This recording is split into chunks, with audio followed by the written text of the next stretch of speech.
నమస్తే అండి. Welcome back to our channel. నేను మీ లక్ష్మీ ప్రసన్న. పిల్లల్లో ఎత్తు మరియు కాల్షియం పెరగాలంటే బాదం పప్పుతో ఇలా ఒకసారి ట్రై చేసి చూడొచ్చు. ఒక 20 బాదం పప్పులు తీసుకొని వేడి నీళ్ళలో ఒక అరగంట పాటు నానబెట్టి పొట్టు తీసిన తర్వాత వాటన్నిటిని ఒక మిక్సీ జార్‌లో వేసుకొని మెత్తగా గ్రైండ్ చేసుకోవాలి.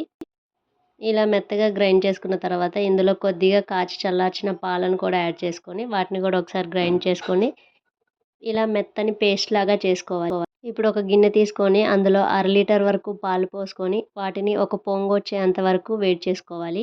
ఇలా వేడైన తర్వాత ఒకసారి వాటిని కలుపుతూ ఇందులో మనం ఇందాక తయారు చేసుకున్న మిశ్రమాన్ని మొత్తం ఒకసారి యాడ్ చేసుకొని మళ్ళీ ఒకసారి బాగా కలుపుకోవాలి.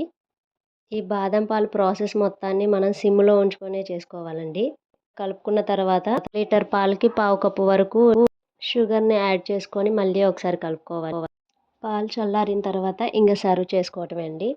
కొద్దిగా పైన కొన్ని బాదం పలుకులు వేసి పిల్లలకిస్తే చాలా హెల్తీ పిల్లలు చాలా ఇష్టంగా కూడా తాగుతారు.